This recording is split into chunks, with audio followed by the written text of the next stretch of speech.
ঢাবি হলে রাজনীতি ইস্যুতে ছাত্র সংগঠনগুলোর সাথে রুদ্ধদ্বার বৈঠক, আসেনি সিদ্ধান্ত। ঐক্যমত্য না হওয়া পর্যন্ত চালিয়ে যাবে প্রশাসন।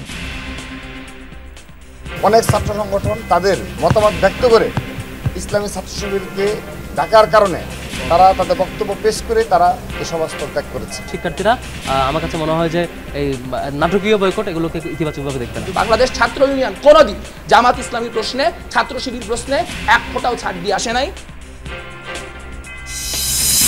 16 বছর পর রাজশাহী মহানগর বিএনপির সম্মেলন। পদ্মা সহ সব নদীর পানির ন্যায্য হিস্যার জন্য আন্তর্জাতিক আদালতে যাওয়ার কথা বললেন তারেক রহমান। ফারাক্কার কারণে আজ পদ্মা নদী শুকিয়ে যাচ্ছে। আমরা আন্তর্জাতিক আদালতে যাব দরকার হলে, আমরা জাতিসংঘে যাব দরকার হলে, আমাদের পানির হিস্যা বের করে নিয়ে আসতে হবে। সরকারের 1 বছর নিয়ে সংলাপের রাজনৈতিক স্থিতিশীলতার তাগিদ। সংকটের জন্য আওয়ামী লীগের জঞ্জালকে দুষলেন উপদেষ্টা। দায়িত্ব নিতে প্রস্তুত হচ্ছে বিএনপি।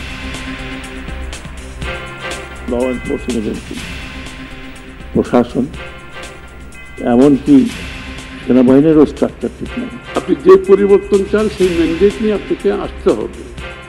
তার ফলশ্রুতিতে আপনি যে পরিবর্তন করবেন সেই পরিবর্তন টেকসই হবে।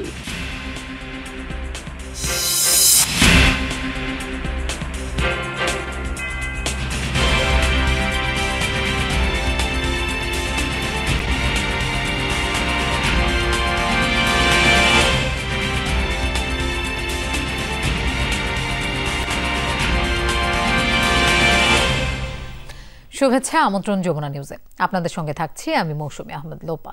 এতক্ষণ শিরোনাম দেখছিলেন। ক্যাম্পাসে ছাত্র রাজনীতি থাকতেই হবে, তবে রাজনীতির ধরন কেমন হবে তার জন্য শিক্ষার্থীদের ভোটাভুটি হতে পারে বলে মনে করে ছাত্র শিবির। ছাত্রদল বলছে, ক্যাম্পাসে ছাত্র শিবিরের গুপ্ত রাজনীতি বন্ধ করে সবার মতামত নিয়ে ছাত্র রাজনীতির নতুন রূপরেখা দিতে হবে। ঢাকা বিশ্ববিদ্যালয় প্রশাসন ও 23 ছাত্র সংগঠনের দ্বিতীয় দিনের বৈঠকে এসব মত উঠে আসে। বৈঠকে ছাত্র শিবির থাকায় তা বর্জন করে 5টি বাম ছাত্র সংগঠন।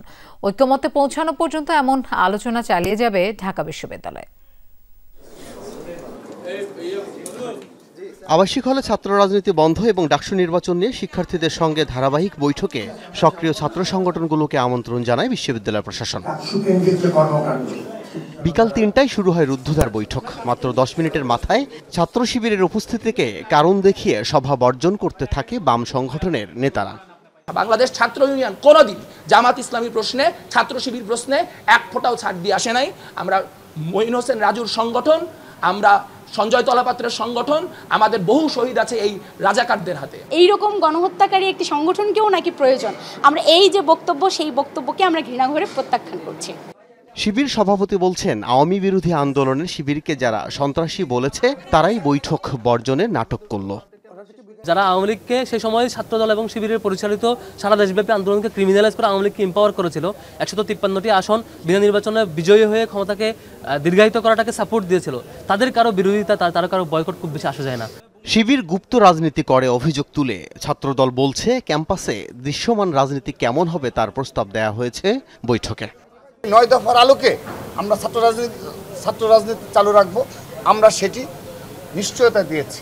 যদি আর ব্যত্যয় ঘটে তাহলে অবশ্যই বিশ্ববিদ্যালয় প্রশাসন এবং সাধারণ শিক্ষার্থীদের নিকট থেকে আমরা প্রতিবাদ আশা করি। আবাসিক হল ও একাডেমিক ক্ষেত্রে কোনো রাজনৈতিক কাঠামো না রাখার পক্ষে মত দিয়েছে বাংলাদেশ গণতান্ত্রিক ছাত্র সংসদ বাকছাস। রাজনীতি ফিরে গেলে আবার দাসত্ব কালচারে ফিরে যাবে, আবার হচ্ছে গিয়ে কি গন্ডুম গেসুম কালচারে ফিরে যাবে। শিক্ষকরা ইজারা দিয়ে দেবে তাদেরকে, ক্ষমতাসীন ছাত্র সংগঠন তাদেরকে আবারও দাস বানিয়ে রাখবেন। ক্যাম্পাসে শিক্ষার্থী রাজনীতি নিয়ে ভিন্ন মত তুলে ধরেন অন্য সংগঠনগুলো। শিক্ষার্থীদের মধ্যে যে ভয় এবং ভীতি, ট্রমা তৈরি হয়েছে, এটার কারণে শিক্ষার্থীরা হলে আর রাজনীতি তারা দেখতে চায় না। উপাচার্য জানিয়েছেন, শিক্ষার্থী সহ সবার মতামত নিয়ে ক্যাম্পাসে রাজনীতির বিষয়ে সিদ্ধান্ত নেওয়া হবে। দীর্ঘদিনের একটা এই তিক্ত অভিজ্ঞতার কারণে একরকম নেতিবাচক একরকম আবেগ কাজ করছে ছাত্র রাজনীতির প্রতি। আমরা বারবার চাচ্ছি তারা যেন কোনোভাবেই মুখোমুখি না হয়। ডাকসু নির্বাচনের আছে 1 মাস। এই সময়ের মধ্যে শিক্ষার্থী সংগঠনগুলো ঐকমত্যে পৌঁছাতে না পারলে জটিলতা তৈরির শঙ্কায় আছেন সংশ্লিষ্টরা। আল আমিন হক অহন, যমুনা নিউজ, ঢাকা। আগামী নির্বাচনে জনগণ বিএনপিকে বেছে নেবে বলে আশাবাদ ব্যক্ত করেছেন দলের ভারপ্রাপ্ত চেয়ারম্যান তারেক রহমান। তিনি বলেছেন, জনরাই ক্ষমতায় গেলে দেশকে নতুনভাবে গড়ে তোলা হবে। দীর্ঘ 16 বছর পর রাজশাহী মহানগর বিএনপির দ্বিবার্ষিক সম্মেলনে দেয়া ভার্চুয়াল ভাষণে তারেক রহমান বলেন, বিগত ফ্যাসিবাদী সরকার শুধু নির্বাচন ব্যবস্থা নয়, দেশের সব খাতকে ধ্বংস করেছে, নৃশংসভাবে দমন করেছে বিরোধী মতাবলম্বীদের। দীর্ঘ 16 বছর পর রাজশাহী মহানগর বিএনপির দ্বিবার্ষিক সম্মেলন। বিভিন্ন ইউনিটের নেতাকর্মীরা মিছিল নিয়ে জড়ো হন সম্মেলনস্থলে। সবার মাঝে ছিল উৎসবের আমেজ। সম্মেলনে ভার্চুয়ালি যুক্ত হন দলের ভারপ্রাপ্ত চেয়ারম্যান তারেক রহমান। প্রধান অতিথির বক্তব্যে তিনি বলেন, জনগণের আন্দোলনে দেশ থেকে স্বৈরাচার বিদায় হয়েছে। আগামী নির্বাচনের মাধ্যমে জনগণের রাজনৈতিক অধিকার প্রতিষ্ঠা করতে হবে। স্বৈরাচার বিতাড়িত হয়েছে, জনগণের রাজনৈতিক অধিকার ধীরে ধীরে প্রতিষ্ঠার দিকে এগিয়ে যাচ্ছে। আগামী নির্বাচনের মাধ্যমে জনগণের রাজনৈতিক অধিকার প্রতিষ্ঠার প্রথম পদক্ষেপ ইনশাল্লাহ বাস্তবায়িত হবে। আগামী নির্বাচনে জনগণ বিএনপিকে বেছে নেবে বলে প্রত্যাশার কথা জানান বিএনপির ভারপ্রাপ্ত চেয়ারম্যান। ক্ষমতায় গেলে দেশকে নতুনভাবে গড়ে তোলার প্রত্যয় জানান তিনি। আগামী নির্বাচনে ইনশাল্লাহ জনগণের সমর্থনে সরকার গঠনে আমরা সক্ষম হলে আমাদেরকে এই দেশকে গড়তে হবে। একটু আগেই আমি বলেছি, স্বৈরাচার এই দেশের শিক্ষা ব্যবস্থাকে ধ্বংস করে দিয়েছে, স্বৈরাচার এই দেশের বিচার ব্যবস্থাকে ধ্বংস করে দিয়েছে, আইন শৃঙ্খলা বাহিনীকে ধ্বংস করে দিয়েছে, অর্থনৈতিক ব্যবস্থাকে ধ্বংস করে দিয়েছে, স্বাস্থ্য ব্যবস্থাকে ধ্বংস করে দিয়েছে। প্রত্যেকটি ব্যবস্থাকে তারা ধ্বংস করে দিয়েছিল তাদের নিজেদের স্বার্থে। পদ্মাসহ অন্যান্য নদীর পানির ন্যায্য হিস্সা আদায়ে প্রয়োজনে আন্তর্জাতিক আদালতে যাওয়ার কথাও বলেন তারেক রহমান। ফারাক্কার কারণে আজ পদ্মা নদী শুকিয়ে যাচ্ছে। আমরা দেখতে পাচ্ছি কিভাবে একসময় সুজলা সুফলা সবুজের ছায়া ছিল, সেখানে এই পানির অভাবে কিভাবে পদ্মা নদীর পানির অভাবে কিভাবে চারিদিকে মরুভূমি হয়ে যাচ্ছে ধীরে ধীরে। প্রিয় ভাই বোনেরা, আমাদেরকে চেষ্টা করতে হবে। আমরা আন্তর্জাতিক আদালতে যাব দরকার হলে, আমরা জাতিসংঘে যাব দরকার হলে, আমাদের পানির হিস্সা বের করে নিয়ে আসতে হবে। রাষ্ট্র সংস্কারে 31 দফা বাস্তবায়নের গুরুত্ব তুলে ধরেন বিএনপির ভারপ্রাপ্ত চেয়ারম্যান। আমরা দেশের মানুষের সামনে সংস্কার প্রস্তাব দিয়েছি দেশকে পুনর্গঠন করার জন্য। তারেক মাহমুদ, যমুনা নিউজ, রাজশাহী। নির্বাচন কমিশনে নিবন্ধন পেতে প্রাথমিক যাচাই বাছাই জাতীয় নাগরিক পার্টি এনসিপি সহ 16টি দল উত্তীর্ণ হয়েছে। বিকেলে নির্বাচন কমিশনের সংশ্লিষ্ট শাখা এই তথ্য জানায়। মাঠ পর্যায়ে যাচাই বাছাই করে এসব দলে নিবন্ধন দেওয়ার বিষয়ে চূড়ান্ত সিদ্ধান্ত নেবে কমিশন। এর আগে গত 22 জুন পর্যন্ত 145টি দল নিবন্ধন পেতে আবেদন করে। তবে প্রাথমিক বাছাইয়ে কোনো দলই শর্ত পূরণ করতে পারেনি।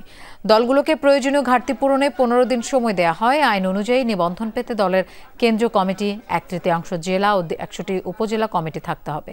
এর পাশাপাশি প্রতিটি কমিটিতে 200 ভোটারের সমর্থনের প্রমাণ দিতে হবে। এছাড়াও কোনো দলের কেউ আগে সংসদ সদস্য থাকলে বা আগের নির্বাচনের 5% ভোট পেলেও নিবন্ধন পাওয়ার যোগ্যতা হিসেবে ধরা হয়। আগামী বছরের ফেব্রুয়ারির প্রথম সপ্তাহে জাতীয় নির্বাচনের তারিখ ঘোষণাকে স্বাগত জানিয়েছে জামায়াতে ইসলামী।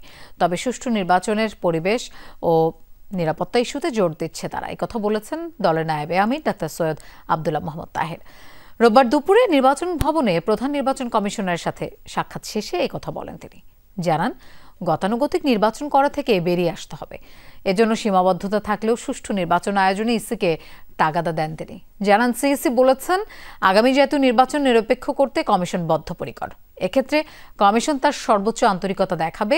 ডাক্তার তাহের বলেন, নিজের নির্বাচনী এলাকা কুমিল্লা 11 আসনের সীমানা বাড়ানোর বিষয়ে আপত্তি জানাতে ইসিতে যান তিনি। বলেন, তার আসনে 4 লাখের বেশি ভোটার থাকলেও নতুন একটি উপজেলাকে যুক্ত করা হয়েছে।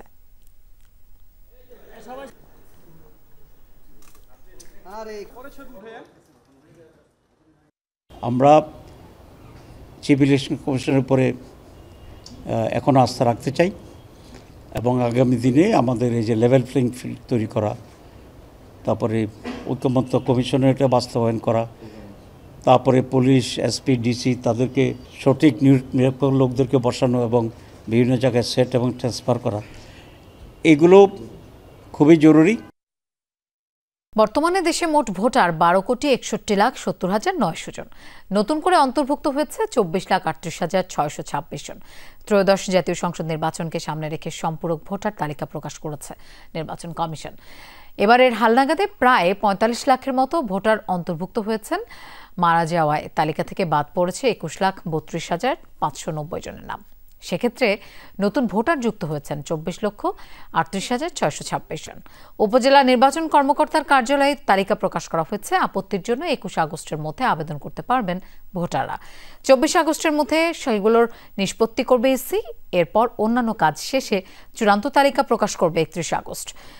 এদিকে 31 অক্টোবর পর্যন্ত যাদের বয়স 18 বছর পূর্ণ হবে তারাও ত্রয়োদশ জাতীয় সংসদ নির্বাচনের ভোটার তালিকায় যুক্ত হচ্ছেন।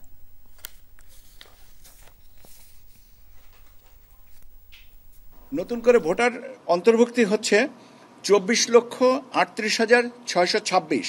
এই প্রাপ্ত ভোটারের সংখ্যা আমরা যোগ করি তাহলে আমাদের ভোটারের সংখ্যা যে দাঁড়াবে 12,61,70,900। সংশোধনী কিছু থাকে, সেই সংশোধনীগুলো আমাদেরকে জানাবেন এবং সংশোধনী অনুযায়ী আমরা এটা চূড়ান্ত করব 31 আগস্ট। আগামী জাতীয় সংসদ নির্বাচনকে কেন্দ্র করে অস্থিতিশীলতার আশঙ্কা করছে না সরকার। রোববার স্বরাষ্ট্র উপদেষ্টা জাহাঙ্গীর আলম বলেছেন, নির্বাচনের সময় প্রিজাইডিং অফিসারদের বাড়তি গানম্যান দেয়া হবে। এ সময় তিনি নির্বাচন সুষ্ঠু শান্তিপূর্ণ করতে রাজনৈতিক দলগুলোর দায়িত্বের কথাও স্মরণ করিয়ে দেন। জুলাই আগস্টে লুট হওয়া প্রায় 700 অস্ত্র উদ্ধারে পুরস্কার ঘোষণার কথাও জানিয়েছেন উপদেষ্টা। স্বরাষ্ট্র উপদেষ্টা বলেন, নির্বাচন শান্তিপূর্ণ করতে ভোট কেন্দ্র সহ সার্বিক আইন শৃঙ্খলা রক্ষায় ইসির নির্দেশনায় সর্বোচ্চ নিরাপত্তা দেওয়া হবে। প্রিজাইডিং অফিসারদের নিরাপত্তা বৃদ্ধিতে অস্ত্রসহ একজন বাড়তি আনসার সদস্য দেওয়া হবে। পুলিশ বিজিবিতে নতুন নিয়োগ সহ ভোট কেন্দ্রের জন্য কেনা হচ্ছে 40,000 বডি ক্যামেরা।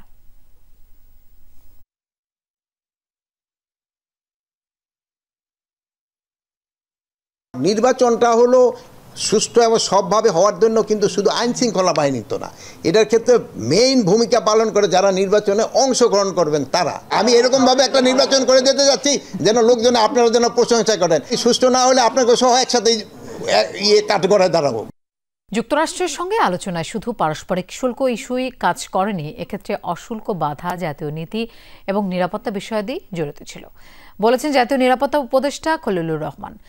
বিটিএম এর সম্মাননা অনুষ্ঠানে বাণিজ্য উপদেষ্টা জানান, এলডিসি উত্তরণ পরবর্তী চ্যালেঞ্জ মোকাবেলা এখন গভীর চিন্তার বিষয়।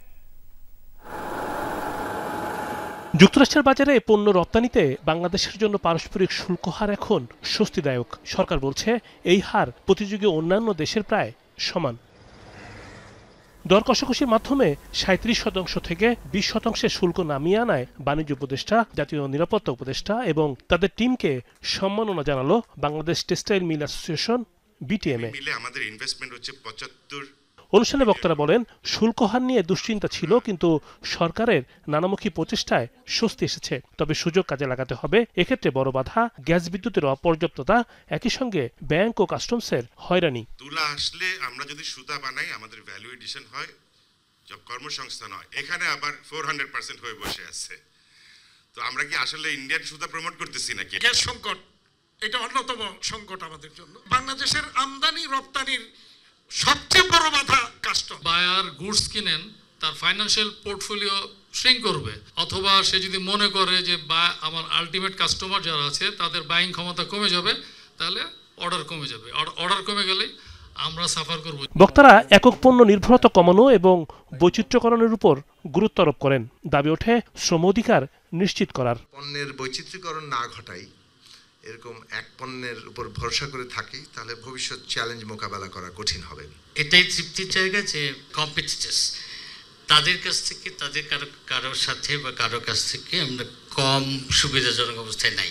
সরকারের নীতি নির্ধারকরা বলছেন, যুক্তরাষ্ট্রের সঙ্গে আলোচনায় অর্থনীতির স্বার্থ গুরুত্ব পেয়েছে, শুধু শুল্ক ইস্যুই আলোচনার বিষয় ছিল না।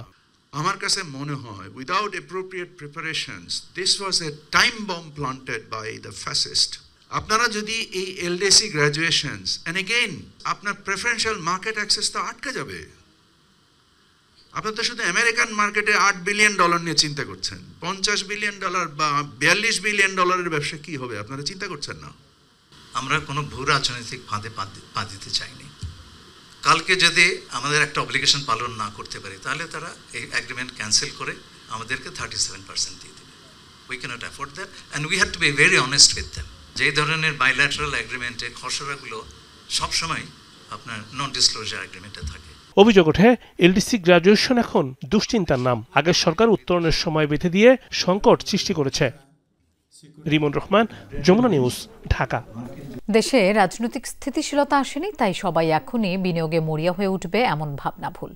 অন্তর্বর্তী সরকারের 1 বছর নিয়ে সিপিডির সংলাপে যোগ দিয়ে এমন মন্তব্য করেছেন governor doctor Ahsan H Mansur.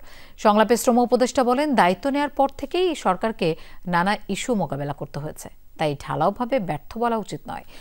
আর বিএনপি নেতা আমির খসরু মাহমুদ চৌধুরীর দাবি, সরকার গঠন করলে প্রথম দিন থেকেই পারফর্ম করার প্রস্তুতি নিচ্ছে তার দল।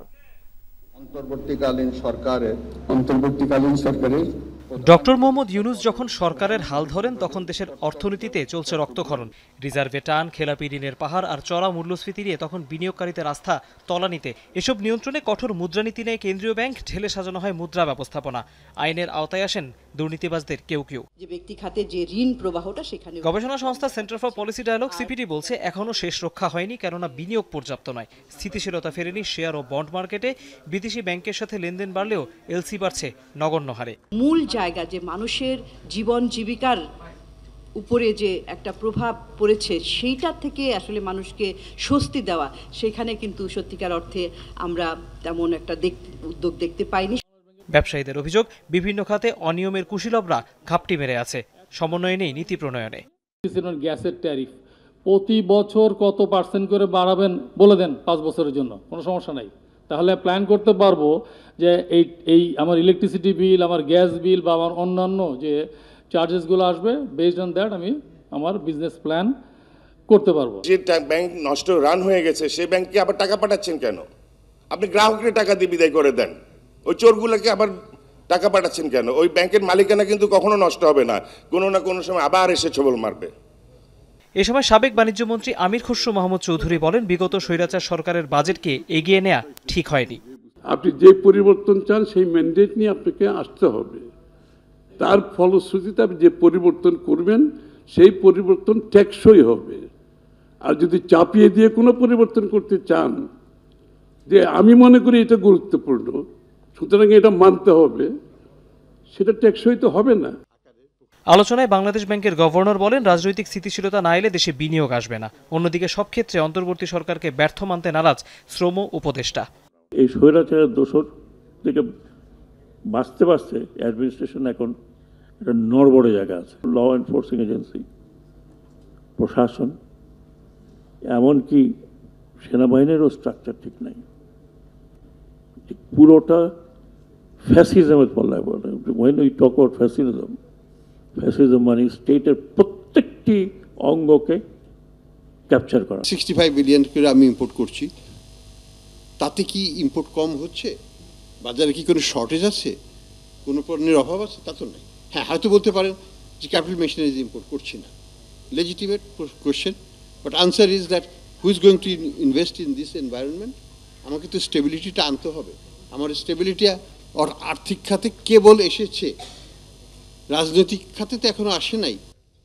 গবেষকদের পরামর্শ, আগামী সরকারকে প্রভাবমুক্ত রাখতে হবে কেন্দ্রীয় ব্যাংক, রাজস্ব বোর্ড ও অর্থ মন্ত্রণালয়কে। আপনারা না শেষ করছেন, আমরা তৌহিদ হোসেন, যমুনা নিউজ, ঢাকা।